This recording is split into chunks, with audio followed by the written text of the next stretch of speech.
So I was researching recent online articles and videos and found that many suggest Russia can't win in 2025. I even asked ChatGPT what it thought, and it agreed Russia will face mounting issues and not be able to win the war it started when it invaded Ukraine. But why?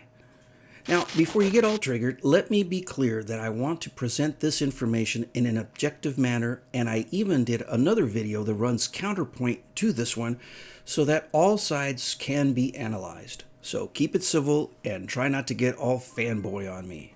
So with that, here's my top 5 reasons why Russia can't win in 2025. Number 1, poor military planning and execution.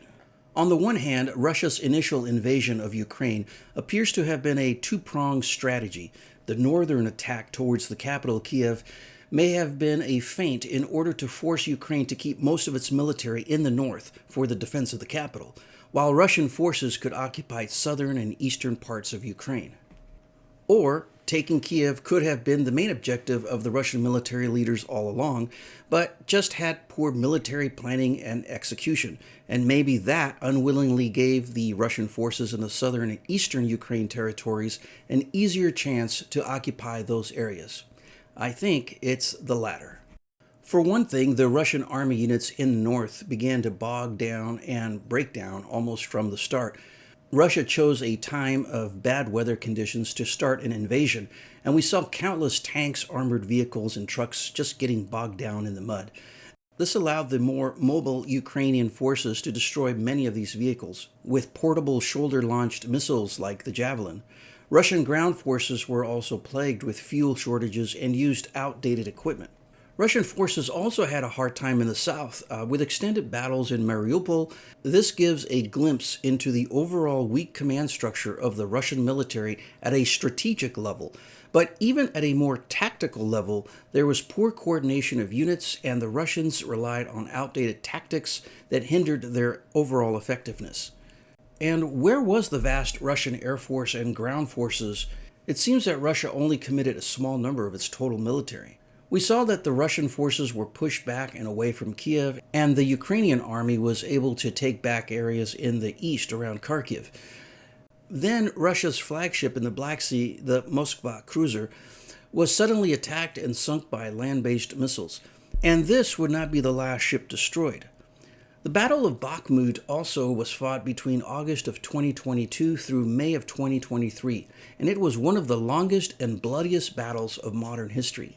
10 months of fighting that left nearly 100,000 Russian troops killed or wounded, and the near-complete destruction of the vaunted Wagner Group, the private military company led by Yevgeny Prigozhin.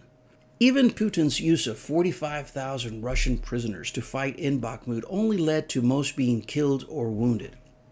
Now, while the city of Bakhmut was ultimately taken by Russia, there has been very little additional territory taken around it, with the latest intel maps showing the Russians occupying areas just 5 to 15 kilometers west of Bakhmut. In other words, there was no collapse of the Ukrainian front, and there was no major push or advance or exploitation since 2023.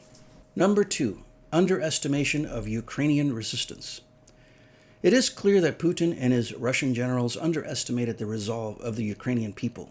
Ukrainian President Volodymyr Zelensky, initially seen as a mere joke, a television comedian thrust into politics, proved to be a capable and charismatic leader that brought Ukrainians together. He did not flee the capital as it was being encircled in the first few days and weeks, and that tenacity galvanized Ukrainians, fostering unprecedented unity across political, regional, and ethnic lines.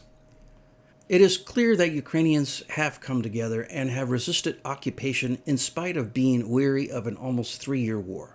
But we have to acknowledge that Putin underestimated this Ukrainian resolve and probably truly believed that the invasion would be a mere few weeks long and that the Ukrainians would sack their president Zelensky and give way to Russia's demands. In that aspect, Putin and his advisors could not have been more wrong. Number 3. Over-reliance on Soviet-era tactics and equipment. Analysis of the invasion shows that the Russians relied on Soviet-era tactics, massing columns of vehicles and troops that were vulnerable to artillery, missile, and ground attacks. Much of the Russian equipment has also been older Soviet-era tanks, armored vehicles, and even rifles. that, as discussed under point 1 of this video, appear to have been poorly maintained. The Russian military has not been involved in any major ground war since their invasion of Afghanistan in 1980, and it appears that the tactics and equipment used in this current war have not evolved much since then, with few exceptions. On the other hand, Ukraine has been able to receive much more advanced equipment than it possessed in the initial first few weeks of the war. Ukraine has effectively utilized advanced Western-supplied weaponry such as the HIMARS artillery systems, drones, and modern anti-tank systems to counter these Russian advances. In addition, the Ukrainians have had a wealth of training in the areas of maintenance as well as tactical training by the United States and many other NATO countries, giving them an edge in the defense of Ukraine. Number 4, international sanctions and isolation. Russia's economy has been crippled by the vast and swift number of sanctions made against it by Western nations. There's no denying that. These sanctions have restricted access to critical technologies and financial resources necessary for Russia to conduct a more effective war. Furthermore, diplomatic isolation has limited Russia's ability to garner international support, while Ukraine has gained widespread backing from Western and non-aligned countries. Still, Russia does have some key allies that are providing military equipment, ammunition, and in the case of North Korea, even providing ground troops to Russia's war effort. Yet despite these alliances and support, Russia remains mostly isolated, with international funds frozen or confiscated to be used to supply Ukraine. Number 5, Western military and intelligence support for Ukraine. Let's look at the military aid given to Ukraine.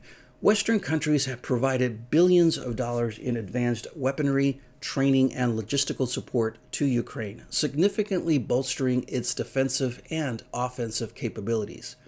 This aid is estimated to be over $200 billion at this time, with about half of that being in direct military aid and the rest being in humanitarian and financial aid.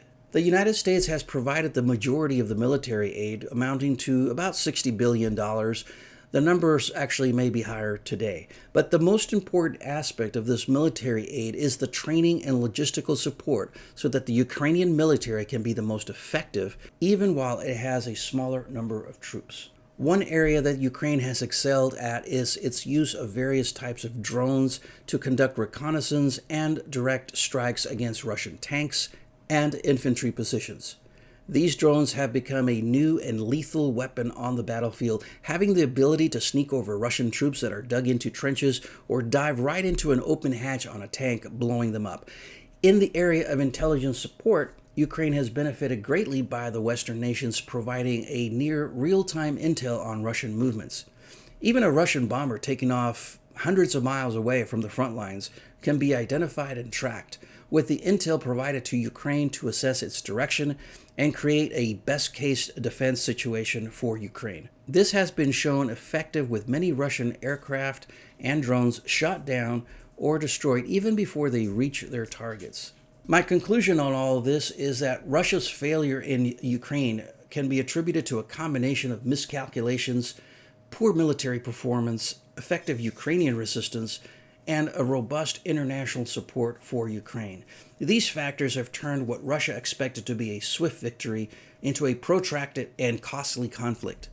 Now, before you get your panties in a wad, that's not to say that Ukraine isn't facing great dangers in this war. And for that, I have made another video, as I've said before, that runs counterpoint to this one. So unless there's a major shift in Russia's strategic planning, I think that Russia can't win the war in 2025. Hit the like, subscribe, leave a comment, you know what to do. And don't forget, there's another side to the story. So check out my other video, Ukraine Can Win in 2025. And hope to hear from you. Until next time, see ya.